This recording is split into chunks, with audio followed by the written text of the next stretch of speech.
Bran. It seemed as though he had fallen for years. Fly, a voice whispered in the darkness. But Bran did not know how to fly, so all he could do was fall. 𝘕𝘗𝘠 Lewin made a little boy of clay, baked him till he was hard and brittle, dressed him in Bran's clothes, and flung him off a roof. Bran remembered the way he shattered. "But I never fall," he said. The ground was so far below him he could barely make it out through the gray mists that whirled around him. But he could feel how fast he was falling, and he knew what was waiting for him down there. Even in dreams, you could not fall forever. He would wake up in the instant before he hit the ground, he knew. You always woke up in the instant before you hit the ground. "And if you don't?" the voice said. The ground was closer now, still far, far away, 1,000 miles away, but closer than it had been. It was cold here in the darkness. There was no sun, no stars, only the ground below coming up to smash him, and the gray mists and the whispering voice. He wanted to cry. "Not cry, fly." "I can't fly," Bran said. I can't. "How do you know? Have you ever tried?"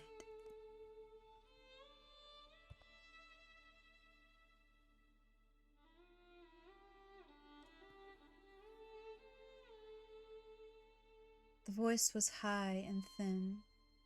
Bran looked around to see where it was coming from. A crow was spiraling down with him, just out of reach, following him as he fell.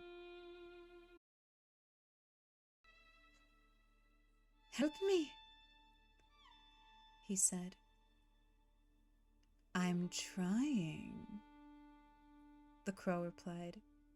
"Say, got any corn?"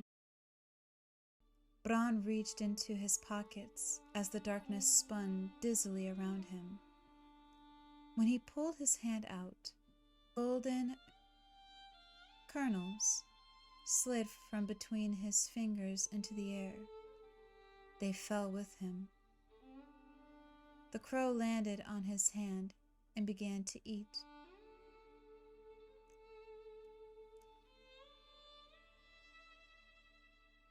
"Are you really a crow?" Bran asked. "Are you really falling?" the crow asked back.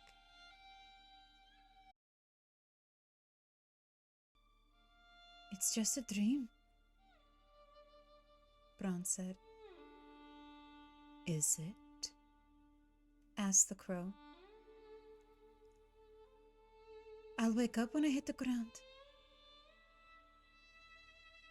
Bran told the bird. "You'll die when you hit the ground," the crow said. It went back to eating corn. Bran looked down. He could see mountains now, their peaks white with snow, and the silver thread of rivers and dark woods. He closed his eyes and began to cry. "That won't do any good," the crow said. "I told you, the answer is flying, not crying. How hard can it be? I'm doing it." The crow took to the air and flapped around Bran's hand. "You have wings?" Bran pointed out. "Maybe you do too." Bran felt along his shoulders, groping for feathers. "There are different kinds of wings." Bran was staring at his arms, his legs. He was so skinny, just skin stretched taut over bones. Had he always been so thin? He tried to remember. A face swam up at him out of the gray mist, shining with light, golden.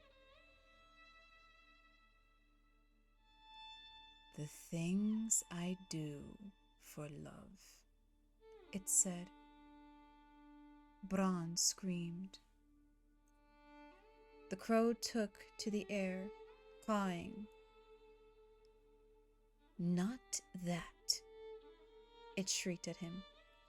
"Forget that. You do not need it now. Put it aside. Put it away." It landed on Bran's shoulder and pecked at him. The shining golden face was gone. Bran was falling faster than ever. The gray mists howled around him as he plunged toward the earth below.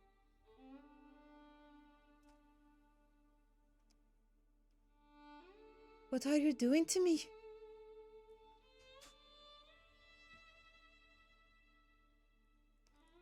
he asked the crow, tearful. "Teaching you how to fly."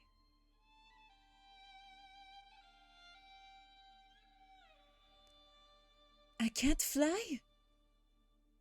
"You're flying right now." "I'm falling." "Every flight begins with a fall," the crow said. "Look." "I'm afraid." "Look down." Bran looked down and felt his insides turn to water. The ground was rushing up at him. The whole world was spread out below him, a tapestry. He could see everything so clearly that for a moment he forgot to be afraid. He could see the whole realm and everyone in it. He saw Winterfell as the eagles see it, the tall towers looking squat and stubby from above, the castle walls just lines in the dirt. He saw Maester Luwin on his balcony, studying the sky through a polished bronze tube and frowning as he made notes in a book. He saw his brother Robb, taller and stronger than he remembered him, practicing swordplay in the yard with real steel in his hand. He saw Hodor, the simple giant from the stables, carrying an anvil to Meccan's forge, hefting it onto his shoulder as easily as another man might heft a bale of hay. At the heart of the godswood, the great white weirwood brooded over its reflection in the black pool, its leaves rustling in a chill wind. When it felt Bran watching, it lifted its eyes from the still waters and stared back at him knowingly. He looked east and saw a galley racing across the waters of the Bight. He saw his mother sitting alone in a cabin, looking at a blood-stained knife on a table in front of her, at the rowers pulled at their oars, and Sir Roderick leaning across a rail, shaking and heaving. A storm was gathering around of them, a a vast dark roaring lashed by lightning, but somehow they could not see it. He looked south and saw the great blue-green rush of the trident. He saw his father pleading with the king, his face etched with grief. He saw Sansa crying herself to sleep at night, and he saw Arya watching in silence and holding her secrets hard in heart. There were shadows all around them. One shadow was dark as ash, with the terrible face of a hound. Another was armored like the sun, golden and beautiful. Over them both loomed a giant in armor made of stone. But when he opened his visor, there was nothing inside but darkness and thick black blood. He lifted his eyes and saw clear across the narrow sea to the free cities and the green �々𝘃𝘠𝘕 sea and beyond, to 𝘕𝑦𝑒𝑠 under its mountain, to the fabled lands of the Jade Sea.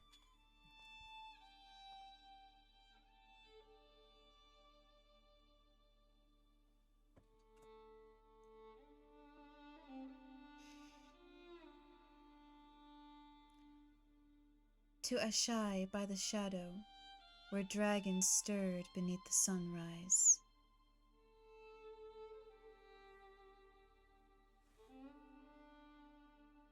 Finally, he looked north. He saw the wall shining like blue crystal, and his bastard brother Jon sleeping alone in a cold bed, his skin growing pale and hard as the memory of all warmth fled from him. And he looked past the wall, past endless forests cloaked in snow, past the frozen shore and the great blue-white rivers of ice and the dead plains where nothing grew or lived. North and north and north he looked, to the curtain of light at the end of the world, and then beyond that curtain. He looked deep into the heart of winter, and then he cried out, afraid, and the heat of his tears burned on his cheeks. "Now you know," the crow whispered as it sat on his shoulder. "Now you know why you must live." "Why?" Bran said, not understanding, falling. "Because winter is coming." Bran looked at the crow on his shoulder, and the crow looked back.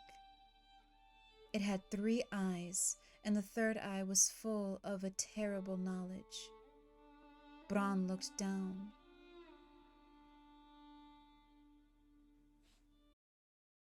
There was nothing below him now but snow and cold and death, a frozen wasteland where jagged blue-white spurs of ice waited to embrace him.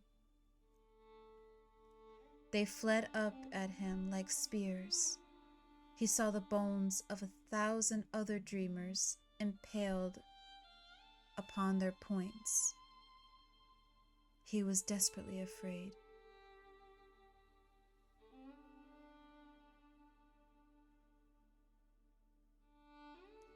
Can a man still be brave if he's afraid? He heard his own voice saying, small and far away. And his father's voice replied to him, "That is the only time a man can be brave."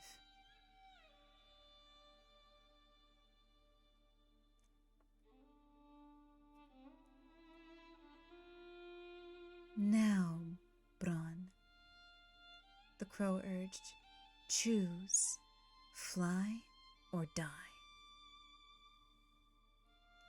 Death reached for him, screaming.